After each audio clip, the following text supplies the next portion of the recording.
ഗോവിന്ദൻ മാഷിന് മറവിരോഗമുണ്ട്. മറവിരോഗം 42 വർഷക്കാലം ജമാഅത്ത് ഇസ്ലാമി CPM-ന്റെ കൂടെയിരുന്നു. ഈ ഗോവിന്ദൻ മാഷ് നിരവധി പ്രാവശ്യം ജമാഅത്ത് ഇസ്ലാമിയുടെ പിന്തുണയോടുകൂടി തെരഞ്ഞെടുക്കപ്പെട്ടുള്ള ആളാണ്. പിണറായി വിജയൻ ജമാഅത്ത് ഇസ്ലാമിയുടെ പിന്തുണയോടുകൂടി തെരഞ്ഞെടുക്കപ്പെട്ടുള്ള ആളാണ്. പരസ്യമായി ഞാൻ ഗോവിന്ദൻ മാഷിന് ഇന്ന് തന്നെ അദ്ദേഹത്തിന് പിണറായി വിജയൻ ജമാഅത്ത് ഇസ്ലാമിയെ ന്യായീകരിച്ചുകൊണ്ട് ക്ലിപ്പായിട്ട് കൊടുക്കും. ദേശാഭിമാനിയുടെ എഡിറ്റോറിയൽ പേജ് അയച്ചു കൊടുക്കാം. മറവി രോഗം വന്നാൽ നമുക്ക് ഒന്നും ചെയ്യാൻ പറ്റില്ല. മറവിയിൽ മനഃപൂർവ്വമായ മറവി. അദ്ദേഹത്തെ രോഗമാണെന്ന് ഞാൻ പറയുന്നില്ല. അദ്ദേഹത്തെ പോലെ പ്രധാനപ്പെട്ട ഒരാൾക്ക് പിന്നെ ഇല്ലെങ്കിൽ മറവി ഉള്ളതുപോലെ അഭിനയിക്കുക എന്നൊക്കെ പറയാം. ഇതൊക്കെ കേരളത്തിലെ എല്ലാ രാഷ്ട്രീയ പ്രബുദ്ധമായ കേരളത്തിലെ എല്ലാവരുടെയും മനസ്സിലുള്ള കാര്യമാണ്. 42 വർഷക്കാലം തോളിൽ വെച്ചുകൊണ്ട് നടന്നാണ് ജമാഅത്ത് ഇസ്ലാമി. അന്ന് അവരിതെല്ലാം പറഞ്ഞാണ്. അന്ന് അവർക്ക് ഒരു കുഴപ്പമുണ്ടായില്ല. അന്ന് അവരെ പറ്റി ന്യായീകരിച്ചുകൊണ്ട് പിണറായി വിജയൻ പറഞ്ഞ സ്റ്റേറ്റ്മെന്റ് ഉണ്ടല്ലോ, അല്ലെ? സർക്കുലേഷനിലുണ്ടല്ലോ. ദേശാഭിമാനി എഡിറ്റോറിയൽ ചെയ്ത് സർക്കുലേഷനിലുണ്ടല്ലോ. ഈ നേതാക്കളെല്ലാം പരസ്യമായി വേദി പങ്കിട്ടതുണ്ടല്ലോ. അവരുടെ പരസ്പരം സന്ദർശിച്ചതിന്റെ കാര്യങ്ങളെല്ലാം ഉണ്ടല്ലോ. അതെങ്ങനെ പെട്ടെന്ന് മറക്കുന്നത്? ഞങ്ങൾക്ക് അവർ പുറത്തു നിന്നൊരു പിന്തുണ പ്രഖ്യാപിച്ചപ്പോ അതെങ്ങനെ പെട്ടെന്ന് അവർ വർഗീയവാദികളാവുന്നത്? അതേവരെ 42 കൊല്ലക്കാലം മതേതരവാദികളായിരുന്നു, ഇപ്പൊ വർഗീയവാദികൾ. അതുപോലെ ലീഗിനെ കുറ്റപ്പെടുത്തുക.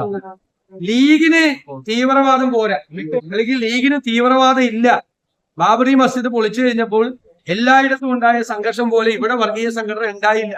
അത് ശിഹാബ് തങ്ങളാണ് അത് തടുത്തു നിർത്തിയത് എന്ന് പറഞ്ഞ് ലീഗുമായി പിണങ്ങിപ്പോയ ആളുകൾ. അതായത് ലീഗ് തീവ്രവാദ സ്വഭാവം കാണിച്ചില്ല എന്ന് പറഞ്ഞ് ലീഗുമായി പിണങ്ങിപ്പോയ ആളുകളെ എടുത്ത് കക്ഷത്തിൽ വെച്ചിട്ടാണ് ഇവര് നമ്മളെ വർഗീയത പഠിപ്പിക്കാൻ പറ്റുന്നത്. ഇങ്ങോട്ട് വർഗീയത പഠിപ്പിക്കാൻ വേണ്ടി ഇരട്ടത്താപ്പാണ്. CPM-ന് ഇരട്ടത്താപ്പാണ്. പാർലമെന്റ് വരെ ന്യൂനപക്ഷ പ്രീണനം, പാർലമെന്റ് കഴിഞ്ഞപ്പോ ഭൂരിപക്ഷ പ്രീണനം, രണ്ടു കൂട്ടരും ഇല്ലാതായി. ഇപ്പൊ മൊത്തം കൺഫ്യൂഷനാണ്. അതുകൊണ്ട് എന്താ പറയുന്നത്, എന്താ പ്രവർത്തിക്കുന്നത്, പണ്ട് പറഞ്ഞതൊക്കെ മറക്കുക, അല്ലെങ്കിൽ മറന്നായിട്ട് അഭിനയിക്കുകയും ചെയ്യാം. മറ്റൊന്നുകൂടി പറഞ്ഞതിന്റെ ഭാഗമാണ് UDF കാണുന്നത് മലർപ്പൊടിക്കാരുടെ സ്വപ്നമാണെന്നാണ്. അല്ല, അതൊക്കെ അവർക്ക് പറയുമ്പോൾ ഞങ്ങൾ 100 സീറ്റിലധികം വന്ന് ജയിക്കുമെന്ന് പറയുമ്പോൾ അത് ജയിക്കുമെന്ന് ഗോവിന്ദൻ മാഷെ പോലെ ഒരാൾക്ക് അംഗീകരിക്കാൻ പറ്റുമോ? മാഷിൽ പിണറായി വിജയൻ പറഞ്ഞ പോലെ ഒരു 110 ആക്കാം. ഞാൻ ഏതോ ട്രോളിൽ കണ്ട് 110 പിണറായി വിജയൻ പറഞ്ഞപ്പോ അത് തോറ്റ് കഴിയുമ്പോ ഓടുന്ന സ്പീഡുണ്ടല്ല, കണ്ടം വഴി ഓടുന്ന സ്പീഡാണ് 110 കിലോമീറ്റർ. അവര് ജയിക്കുമെന്ന് അവര് പറഞ്ഞോട്ടെ. പിന്നെ ഞങ്ങൾ വികസനം അല്ലാതെ ഞങ്ങൾ എന്താ പറഞ്ഞത്? ഞങ്ങൾ എന്താണ്? പുതുയുഗ യാത്ര എന്ന് പറഞ്ഞാൽ കേരളത്തിന്റെ ചരിത്രത്തിൽ ആദ്യമായി കേരളത്തിന്റെ ഭാവിയെ കുറിച്ചും കേരളത്തിലെ പുത്തൻ പദ്ധതികളെ കുറിച്ചും ചർച്ച ചെയ്യുന്ന. ഇത് 30 ദിവസം കഴിയുമ്പോൾ അത് മനസ്സിലായിക്കോളും അദ്ദേഹത്തിന് എന്തെങ്കിലും കുറവ്. അദ്ദേഹം ഞങ്ങളുടെ യാത്രയെ ശ്രദ്ധിക്കുന്നുണ്ടെന്നും യാത്രയിലെ ചർച്ചകൾ എന്തെല്ലാം ആയിരിക്കണമെന്നും അദ്ദേഹം നൽകുന്ന ഉപദേശം കൂടി ഞങ്ങൾ സ്വീകരിക്കും. ഈ സമസ്തയുടെ 100ാം വാർഷിക സമ്മേളനത്തിൽ വാദം ഉയർത്തിപ്പിടിക്കുന്നു. മുസ്ലിം യുവാക്കളെ വഴിതിരിച്ചുവിടാൻ അവരുടെ സംഘടനകൾക്കെല്ലാം അവരുടെ അഭിപ്രായം പറയാനുള്ള സ്വാതന്ത്ര്യം അവർക്കുണ്ട്. അതിലൊക്കെ ഞങ്ങൾ എന്തിനാ ഇടപെടാൻ? ഞങ്ങൾ കേട്ടോ, ഞാൻ നേരത്തെ തന്നെ വ്യക്തമാക്കുന്നു, ഒരു സമുദായ സംഘടനകളുടെയും ആഭ്യന്തര കാര്യങ്ങളിൽ ഇടപെടില്ല. ഞങ്ങൾക്ക് വേറെ ഇഷ്ടംപോലെ ജോലിയുണ്ട്. അവർക്കൊക്കെ പരസ്പരം ഫൈറ്റ് ചെയ്യാം, പരസ്പരം പരിചാരം, അല്ലെങ്കിൽ അവര് ഒരുമിച്ച് ചേരാം. എല്ലാവരും ഒരുമിച്ച് നടക്കണമെന്നാണ് ഞങ്ങളുടെ ആഗ്രഹം. തമ്മിൽ യുദ്ധം ചെയ്യുന്നത് അതൊക്കെ ഓരോരുത്തരുടെ ഇഷ്യൂ. അതിലൊക്കെ കയറി അഭിപ്രായം പറയേണ്ട ആളല്ല രാഷ്ട്രീയ നേതാക്കൾ എല്ലാവരും. പ്രതിപക്ഷ നേതാവിന്റെ ജോലി അതുമല്ല. ഓരോ സംഘടനയിൽ നടക്കും. നിങ്ങൾ NSS-ൽ എന്തെങ്കിലും തീരുമാനം വന്ന അപ്പ എന്റെ അടുത്തേക്ക് വരും. SNDP-യിൽ എന്തെങ്കിലും പറഞ്ഞ അപ്പ എന്റെ അടുത്തേക്ക് വരും. സമസ്യയുടെ കാര്യം അതൊക്കെ പറയേണ്ട ആളല്ല ഞാൻ.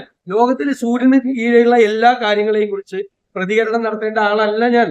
അതൊക്കെ ഓരോ സംഘടനകളിലെ ആഭ്യന്തര കാര്യം. അതൊക്കെ അവര് ഏറ്റവും പ്രധാനപ്പെട്ടത് പ്രതിപക്ഷ മതരാഷ്ട്രവാദം ജമാഅത്ത് ഇസ്ലാമി എല്ലാ ദിവസവും എല്ലാ ദിവസവും ഇത് വന്ന് ചോദിച്ച് ഇത് സബ്ജക്റ്റ് ആക്കണ്ട. ഞാൻ പറഞ്ഞത് ജമാഅത്ത് ഇസ്ലാമിയുടെ അമീറിന്റെ ഒരു പത്രസമ്മേളനം ഞാൻ കോട്ട് ചെയ്താണ്. അദ്ദേഹമുള്ള അതിന്റെ മെയിൻ ആള്. അദ്ദേഹം പറഞ്ഞത് ഞാൻ കോട്ട് ചെയ്താണ്. അവരൊക്കെ തമ്മിൽ സംഘടനാപരമായിട്ട് അങ്ങോട്ടും ഇങ്ങോട്ടും ഒക്കെ ചില പ്രശ്നമുണ്ട്. അതിലൊന്നും ഞങ്ങൾ കക്ഷിയാണ്.